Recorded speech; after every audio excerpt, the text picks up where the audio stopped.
بسم اللہ الرحمن الرحیم۔ وعلیکم السلام ورحمۃ اللہ۔ یہ صاحب پوچھتے ہیں کہ مرزا خبیث کہتا ہے کہ اللہ عز و جل نے شمالی ہوا کو حکم دیا اور ہوا نے حکم نہیں مانا تو اس کو رب نے بانجھ کر دیا، ایسا اعلیٰ حضرت نے تحریر کیا ہے اور اس کو کفریہ کلمہ کہہ رہا ہے۔ اس کی وضاحت کر دیں۔ جب بھی نبی کریم صلی اللہ علیہ وسلم کا نام لکھا جائے تو یہ وہابیوں کا طریقہ ہے کہ SW لکھتے ہیں، پورا صلی اللہ علیہ وسلم لکھا جائے، صحابہ اور اولیاء کے نام کے آگے پورا رضی اللہ تعالیٰ عنہ اور پورا رحمت اللہ علیہ لکھا جائے یا نہ لکھا جائے۔ اس طرح شارٹ کٹ میں لکھنا یہ پورے معنی پہ دلالت نہیں کرتا ہے، ایسا لکھنا حرام ہے۔ خیر، آپ کا جو سوال ہے اس کے ضمن میں چند باتیں یہ ہے کہ پہلے تو آدمی کو کسی بھی فیلڈ میں اپنا کورس مکمل کرنا چاہیے۔ آج کچھ لوگوں کو بخار چڑھا ہے دین سکھانے کا، یوٹیوب پہ چینل کھول کے بیٹھے اور دکانداری شروع کر دی کہ آؤ ہم سے دین سیکھو۔ ان کی خود کی کیا لائقی ہے؟ کچھ بھی نہیں، نہ کسی مدرسے کا منہ دیکھا، نہ کچھ تقریریں سن لی، کچھ اردو پڑھنی آتی ہے، دینی کتابیں پڑھ لی۔ اب دین کا پورا لٹریچر اردو میں تو ہے نہیں، دین کا پورا لٹریچر عربی میں ہے، اس کے بعد ایک بڑا حصہ فارسی میں ہے۔ اب اردو میں جو ہے ٹرانسلیشن شروع ہوا ہے۔ اب جن کو نہ عربی آتی ہو نہ فارسی آتی ہو، چند کتابیں پڑھ کر محقق بنے بیٹھے ہیں اور لوگوں کو دین سکھا رہے ہیں، تو ایسے لوگ خود گمراہ ہیں اور لوگوں کو گمراہ کرتے ہیں۔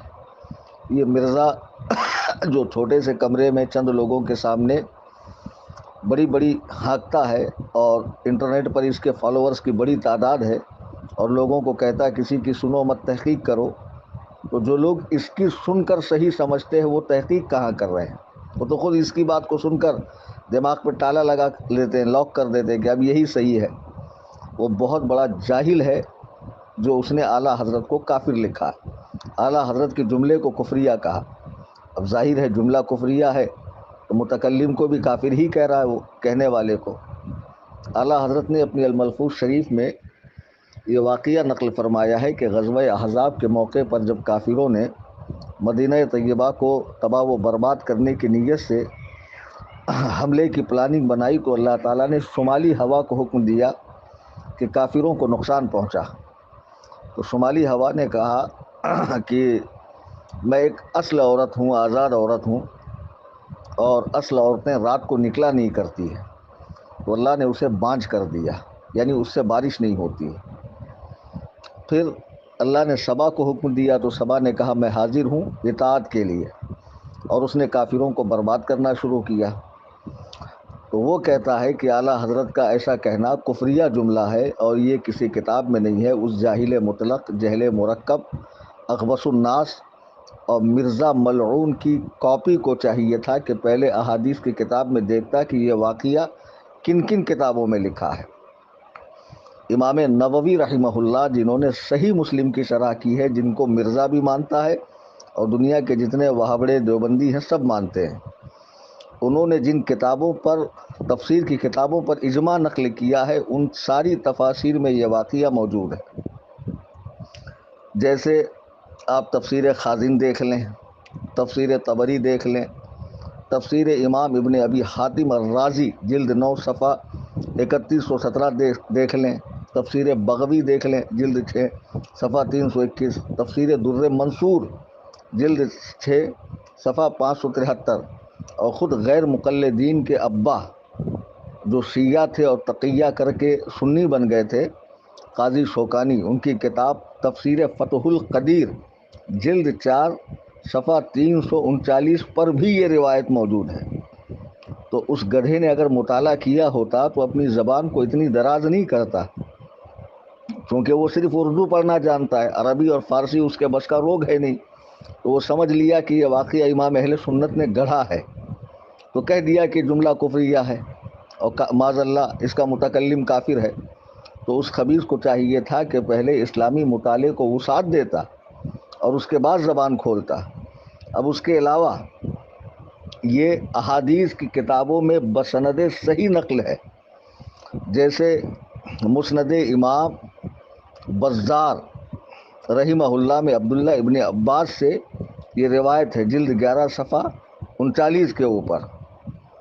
شیخ ابو بکر احمد ابن عمرو بن عبد الخالق جن کی وفات ہجری 292 میں ہوئی ہے، انہوں نے اپنی مسند میں یہ واقعہ نقل کیا ہے۔ اس کے علاوہ احادیث کی کئی کتابوں میں یہ روایت موجود ہے۔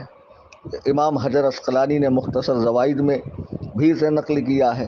امام شمس الدین الذہبی رحمہ اللہ، جن کو غیر مقلدین چوٹی کا امام مانتے ہیں، انہوں نے اپنی کتاب میزان الاعتدال جلد 4 صفحہ 509 پر بھی اس واقعے کو نقل کیا ہے۔